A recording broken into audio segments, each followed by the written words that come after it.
So I'm an American professor who is also a conservative politically. And I preface what I'm saying with that because this is important as I'm reviewing Tucker Carlson. So I'm also all in for Ukraine, and I know that sounds to some people like, hey, how does that go together? Well, most conservatives tend to be in that camp, and more of the populist type of Republicans tend to be pro-Russia in this Ukraine versus Russia side. But just hear what I have to say here. So I think that Tucker Carlson is going to be bigger than ever. Getting fired from Fox News is something that was really a gift in disguise, but there's a reason for that that's not really a pleasant reason. So let me explain. So earlier in the day, I was reading a journal article. I'm a professor, and I was reading this article about approximating algorithms, and the line that struck me as I had just found out, oh, Tucker just started his new show, was this. Facebook's algorithm, and it doesn't matter that it's Facebook, social media in general tends to work like this. Promotes posts that receive likes and comments, spreading them more widely and featuring them more prominently in feeds, a strategy that tends to promote extreme, angry, conspiracy-laden posts over ones that are measured in tone and reasonable in conclusions. Now that breaks my heart because I'm trying to be balanced and analytical and trying to focus on and give the opponent the benefit of the doubt and that sort of thing. And I know that if I just screamed and ranted and raved, I would attract an audience very quickly who would also want to scream and rant and rave. And so that's probably not good, nor is it healthy for our society. A little bit further down, they say this. Algorithms are effective because people respond to their promptings by clicking and especially by obsessively engaging in social media. There's a strong anecdotal evidence that contributing to political violence and extreme partisanship is immersion in social media. So we have to be careful with what our echo chamber might be. I mean, I believe certain things, and I like to hear those same things reinforced, but that doesn't mean that those are the things that I need to hear. I might need to hear other things. Okay, with that being said in the background, this is Tucker Carlson with his very first episode Tuesday night with his new show on Twitter, and he spends most of it smacking at Ukraine. Now I'm going to play it, but I'm also going to try to provide answers, and I'll try to do it in a kind way, but I'm trying to show some balance. And if you're a conservative and you like Tucker, by the way, I like Tucker on some other points, believe it or not. I mean, I actually do agree with him on certain things, but sometimes he gets somewhat conspiratorial. Well, you'll see what I'm talking about. Let's just listen to him, and I'll interact with him periodically. Hey, it's Tucker Carlson. This morning it looks like somebody blew up the Kakhovka Dam in southern Ukraine. The rushing wall of water wiped out entire villages, destroyed a critical hydropower plant, and as of tonight puts the largest nuclear reactor in Europe in danger of melting down. So if this was intentional, it was not a military tactic, it was an act of terrorism. The question is, who did it? Well, let's see. The Kakhovka Dam was effectively Russian. It was built by the Russian government. It currently sits in Russian-controlled territory. But that doesn't mean that it's Russian. It was Ukrainian, and the Ukrainians essentially had it since, well, it was in Ukrainian territory even when it was built, right? I mean, it was still part of what was Ukraine. The dam's reservoir supplies water to Crimea, which has been, for the last 240 years, home of the Russian Black Sea Fleet. Okay, so it does support the water going into Crimea, and this is the greatest argument that it wasn't Russia that did it, that it was going to cut off water going into Crimea, because Crimea really does need that water. But let's keep going. Blowing up the dam may be bad for Ukraine, but it hurts Russia more. And for precisely that reason, the Ukrainian... I don't see how that's true. Okay, so let's think about this. So the water is going to create an ecological hazard. It's going to flood 80 to 100 settlements in the region, and like their houses are going to be complete losses, their farm animals, etc. The dam was holding water that's used for irrigation for, and I read this today, 80% of the farms in the region. And so it's going to radically affect this food supply.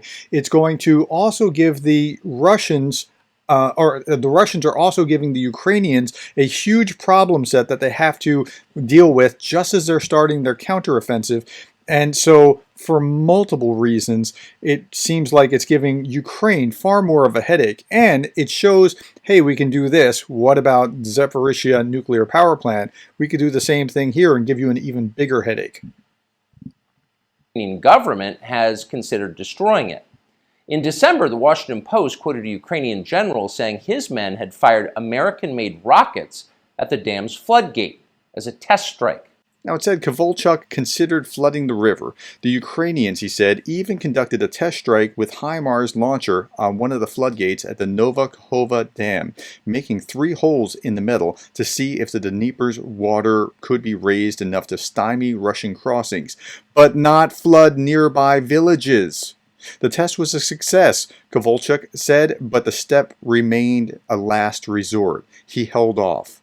So that's a different perspective than that they tried to destroy the entire dam. And what we know is that a rocket is not going to destroy it. It has to be destroyed from the inside. And what we also know is that the Ukrainians do not control it.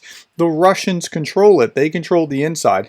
And we also know that it has been essentially mined for many months so that they could do it if they wanted to. So we also have zero evidence that there was any rocket that came down onto it. So I'm giving you the counter side so that you can hear what Tucker is saying, and then other facts that he's not really bringing into this picture. So really, once the facts start coming in, it becomes much less of a mystery what might have happened to the dam. Any fair person would conclude that the Ukrainians probably blew it up. Okay, any fair person would conclude this is not a fair way of framing this issue. I just gave you all these counterfacts that he completely neglected. Just as you would assume they blew up Nord Stream, the Russian natural gas pipeline, last fall. And that's perhaps a possibility. We don't know who did Nord Stream. Could have been the Ukrainians, it could have been the Russians, could have been someone else. So he's going to go on and essentially mock those that would say it could have been false flag. And perhaps he's right. Perhaps it wasn't false flag. But to mock his opponent isn't really good form. Ukrainians did do that, as we now know. It's not like Vladimir Putin is anxious to wage war on himself. Oh, but that's where you're wrong, Mr. and Mrs. Cable News consumer. Vladimir Putin is exactly that sort of man, the sort of man who'd shoot himself to death in order to annoy you. See, now what he's doing is creating this straw man. That's not what people on the other side of the argument are saying, but he's saying that as if I'm somehow moved by that. I'm really not. And nor are other conservatives like me who are watching him going, Tucker, what happened? What kind of Kool-Aid did you drink? That's not, what are you doing? This from the American media, which wasted no time this morning in accusing the Russians of sabotaging their own infrastructure. Now, he's talking about the American media, and the mainstream media is biased to the left. There's no question about that. But he's singing to the choir in such a way that he's kind of calling them, say, see, you can't trust the American media. So who are you left with to trust? RT? They love Tucker Carlson on RT. Look it up. You'll see multiple times where Russia Today or Pravda or TASS refer to Tucker Carlson said this and Tucker Carlson said that, because he's essentially on the same song sheet as Russian state media. Bill Kristol, the man who once told us that Saddam Hussein was responsible for 9/11, immediately denounced Putin as a war criminal and even more savagely compared him to Donald Trump. Okay, did you see what he did to Bill Kristol? Bill Kristol is a conservative's conservative. He was a never-Trumper, and I wasn't a never-Trumper. I'm not in that camp, right? But Bill Kristol took that stance, and so he's being demonized now for getting it wrong about Saddam Hussein. But that doesn't mean that Putin's not a war criminal for the things that he's done. It seems very clear to me that he is, by the actions that he has taken or allowed his military to take or has commanded his military to take. The rest of the pundit class made similar, clearly coordinated noises. Putin did it! Putin did it! And their reasoning was simple. Putin is evil. And evil people. But it's more than that. Putin has shown a track record of a reckless disregard for the lives and the welfare of the people in Ukraine, even those people that he claims are now his citizens because he's grabbed these 4 oblasts. So he's like the flooding is actually more affecting people that are now on the Russian side of this than on the Ukrainian side.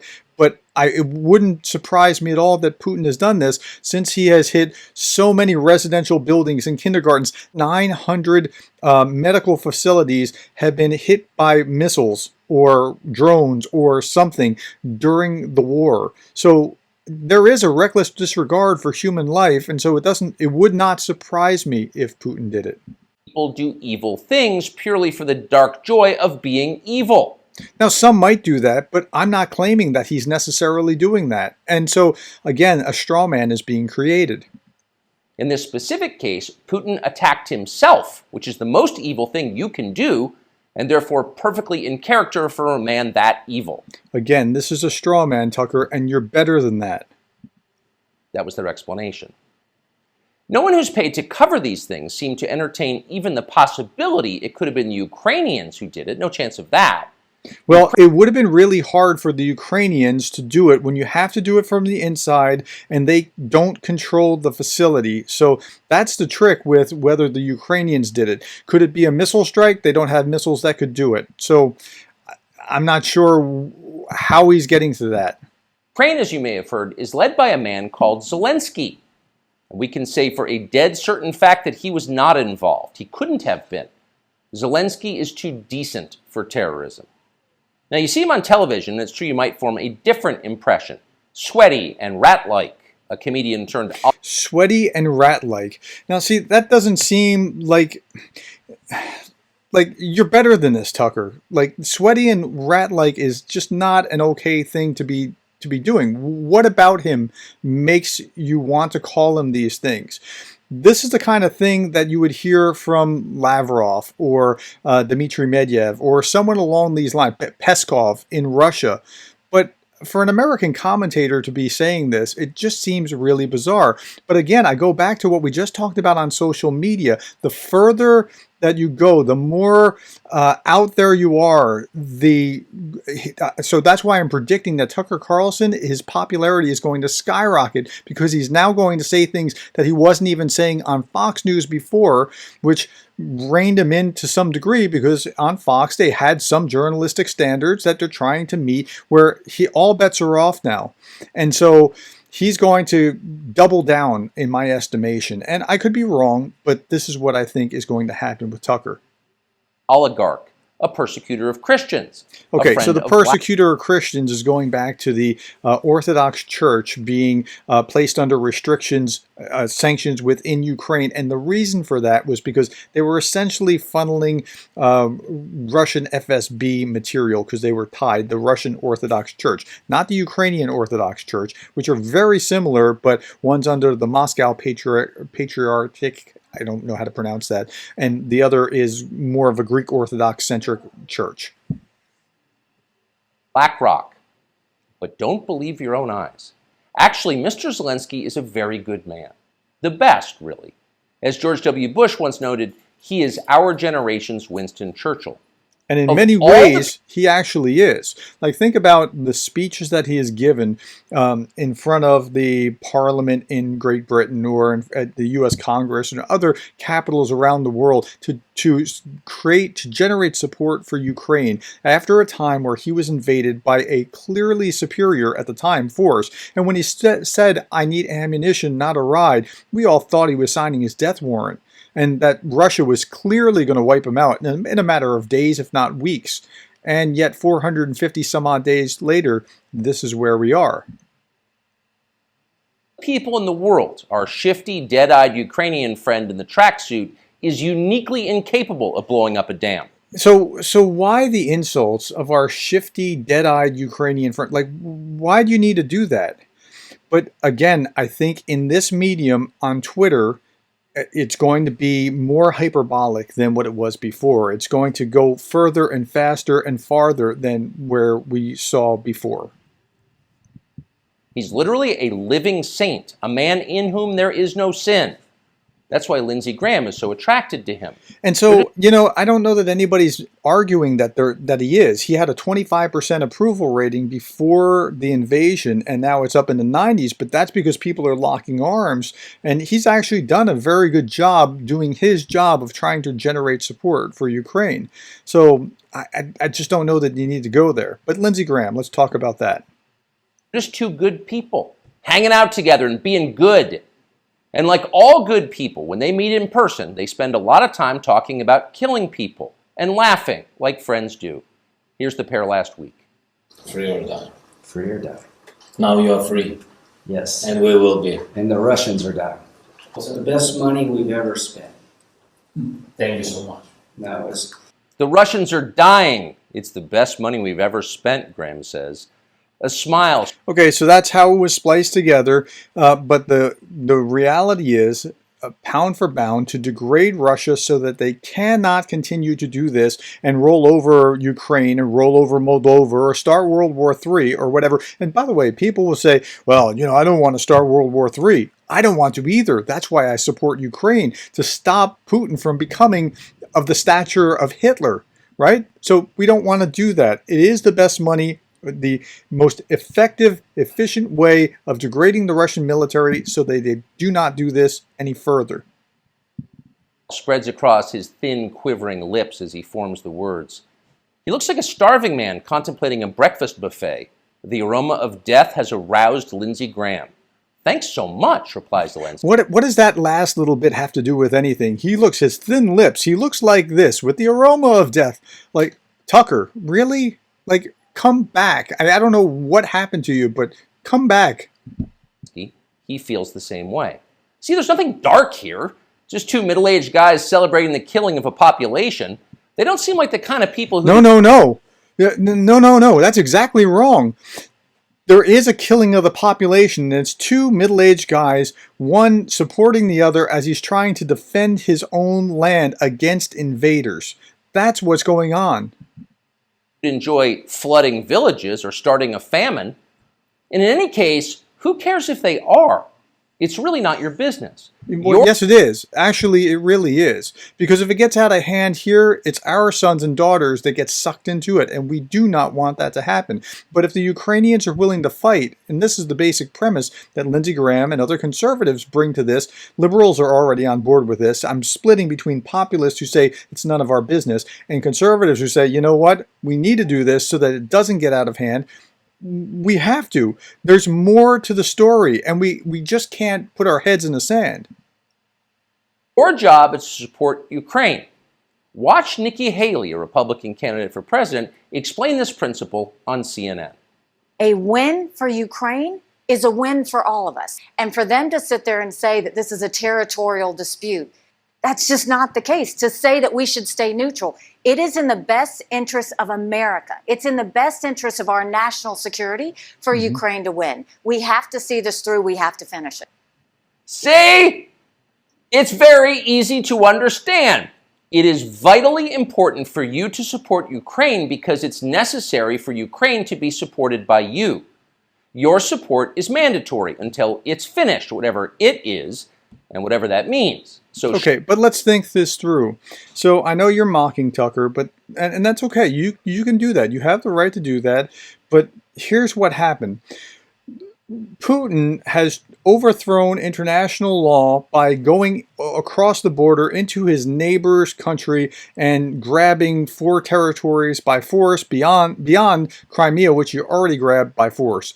And if he can do that, and you allow him to do that, other dictators get the idea, hey, this is a good idea, especially if I have nuclear capability. I can go and you can't really do anything to me because I'll threaten to nuke you. Now, Xi is watching in China, and the message that what we do, one way or another, will send a clear message to Xi whether he should try to do this with Taiwan. And there are other dictators and authoritarian strongmen around the world who are taking notes. They're paying attention to what's going on now. That's why this is important. shut up and support Ukraine or else you're in trouble. Back when they still taught logic, statements like this were known as tautologies. Something is true because it is. No, that's not what she was saying. She was saying what I was saying, and you're kind of making it a straw man. That's also in your logic textbook. You repeat it, the truer it becomes. It's a self-reinforcing reality. That's not what it is. There was a time when tautologies were considered illegitimate arguments, not to mention hilariously stupid. So are straw men. Stop doing the straw man thing. Only dumb people talk like that. Now everybody in power talks like that. Diversity is our strength. Trans women are women. Zelensky is Churchill. It's all These are not all the same thing, and you know better. self-evidently true. Doesn't need an explanation, and don't ask questions. Sound familiar? Of course it does. That's the pap they're serving us day after day in steaming, lumpy portions. By this point, it's possible that American citizens are the least informed people in the world. Your average... Well, it depends on where they're getting their news sources from. I know you tell them, don't go to the mainstream media. And I know that you have to sift things through the mainstream media because there's a narrative and you have to work to get to the facts. I get that. But if you go to places that where all restraints are off, now it's kind of a crapshoot whether you're getting real facts or not. And if you're repeating Russian state media talking points, I'm very concerned that your facts are not really facts. yak herder in Tajikistan knows who blew up the Nord Stream pipeline. It's obvious. Does he think some skinny dude in a dress is actually a girl? Come on. That idea would never occur to him. You've got to be lied to at full volume over a period of years in order to reach conclusions like that. So he's conflating different political issues in order to kind of make his point that these are all the same kind of thing, and they're really not. And of course, we have been. The media lie. They do. But mostly they just ignore So that's fair. The media are not always trustworthy. I get that. And I can point to a number of examples. But Russian state media is worse, and he can't seem to recognize that. stories that matter. What's happened to the hundreds of billions of US dollars we've sent to Ukraine? No clue. Who organized those BLM riots 3 years ago? See how he's No one's putting gotten these to the two bottom of together? that. What exactly happened on 9/11? Well, it's still classified. And he's saying everything is just, you can't trust the media, you can't trust the media, you can't trust the media. But listen to me. Now, I'm not telling you listen to me. I'm telling you, don't just believe what I say. And I've told you this on my channel for the longest time. Don't just believe me. Triangulate. I could be wrong. Find out from other sources and see what's right. But you can't trust the media does not mean that your alternative reality is actually reality. Jeffrey Epstein make all that money? How did he die? How about JFK? And so endlessly on. Not only are the media not interested in any of this, they are actively hostile to anybody who is. In journalism, curiosity is the gravest crime. Yesterday, for example, a former Air Force officer who worked for years in military intelligence came forward as a whistleblower to reveal that the US government has physical evidence of crashed non-human-made aircraft, as well as the bodies of the pilots who flew those aircraft. The Pentagon has spent decades studying these otherworldly remains in order to build more technologically advanced weapons systems. Okay. So really, Tucker, this is what you want to make your name on this kind of thing. So what's going to happen to Tucker is he's going to be bigger than ever, but in the process of being bigger, he's going to be more on the crazy side of the spectrum because he can, and he'll attract a massive audience in the same way that Alex Jones and InfoWars has created a massive audience just by being as far out there as possible. And he won't think that he's being far out there as possible. He'll think he's just being the one asking the questions. And Tucker, just come back. Come back. That's what the former intel officer revealed, and it was clear he was telling the truth. In other words, UFOs are actually real, and apparently so is extraterrestrial life. Now we know. In a normal country... So now we know, based on a whistleblower saying that he might have seen something, but, you know, I'm not sure that that's really substantial enough to be able to hang my hat on. And until I have proof and have been able to triangulate on the facts, I'm not going to just assume that what Tucker said is correct. This news would qualify as a bombshell, the story of the millennium. But in our country, it doesn't. The whistleblower's account ran on a technology website called The Debrief, which you've probably never heard of. The Washington Post had that story, but decided not to run it. The New York Times, meanwhile, just pretended it never happened. On the front page of the New York Times website this morning, there were 5 stories about Ukraine, as well as 4 stories apiece about Donald Trump, trans people, and climate change, the usual. Okay, so let's say that that's the case. Why not the Wall Street Journal? Why not NPR? Why not Reuters? Why not Fox News? Why can't they run it? They're part of the mainstream establishment too. They are mainstream media. They could all say the same, run that story. But they also have standards that they have to uphold, where he doesn't. Now, because he doesn't, he can get further and further radicalized, but he'll attract a bigger and bigger audience in the process. Lineup. There was nothing at all about how an alien species is flying hypersonic aircraft over our cities. Not one word. Well, there's a reason. So if you're wondering why our country seems so dysfunctional, this is a big part of the reason. Nobody knows what's happening. A small group of people control access to all relevant information, and the rest of us don't know. We're allowed to yap all we want about racism, but go ahead and talk about something that really matters and see what happens. If you keep it up. But so the thing is, it's true, we don't really know, but what we're doing is just speculation rather than conveying facts. And the way that you conveyed the facts about Ukraine in the very beginning of your monologue in your first episode was only telling half the story as well. I provided the facts for the other half. And I'm not trying to be antagonistic, but like if you provided all the facts, that would be a different story. But you didn't. They'll make you be quiet. Trust us. That's how they maintain control. When Western tourists first started traveling in large numbers to the Soviet Union in the early 1970s, they found that many Russians had a completely warped understanding of the United States. They thought that Americans lived in grinding poverty, in a state of perpetual race war, and were desperate to flee to the freedom and prosperity of the Eastern Bloc. They thought this. And that's because the Russians duped them with their propaganda. It's because that's what they had been told. They had no way to know otherwise. The few Russians who understood what was really going on in the rest of the world had learned about it from listening to shortwave radio broadcasts, sometimes under the covers so the neighbors wouldn't hear. 50 years later, it is bewildering to consider the ironies here. We're the ones who live in ignorance now. Yeah, the US government. I'm not sure that that's the case. I think there are some people who think that, but I think we actually understand quite a bit, and we can triangulate with free press. Free press. Look at what happened in Bucha, right? You see the atrocities in Bucha after the Russians came in trying to get to Kyiv and couldn't get there, and they had massacres in Bucha. And free press could come in and document it and see it and publicize it to the world. And what did they say in RT and TASS and Pravda, Ministry of Defense, everything from Russia, right? It was all, oh, this is staged. See how these are actors. Nobody was really killed there. Putin even gave out awards to the soldiers who were in Bucha, the ones that were committing the mass murder. Well, I guess you could say the mass murders in Bucha. That's what was going on.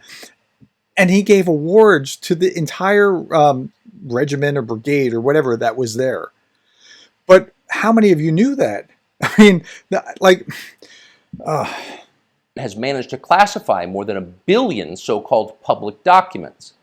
So at this point, we can't possibly know what our leaders are doing. We're not allowed to know. By definition, that is not a democracy. Yet it's fine with the media. Secrecy is a powerful tool of control.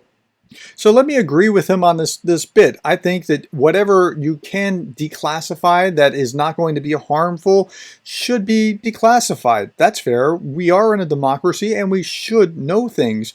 So I'm not sure where the line is, but I'm not sure that I know where the line is. And he seems to be very sure about that and thinks it's a lot further than what I know. I don't have the knowledge to know that the line should be here instead of there.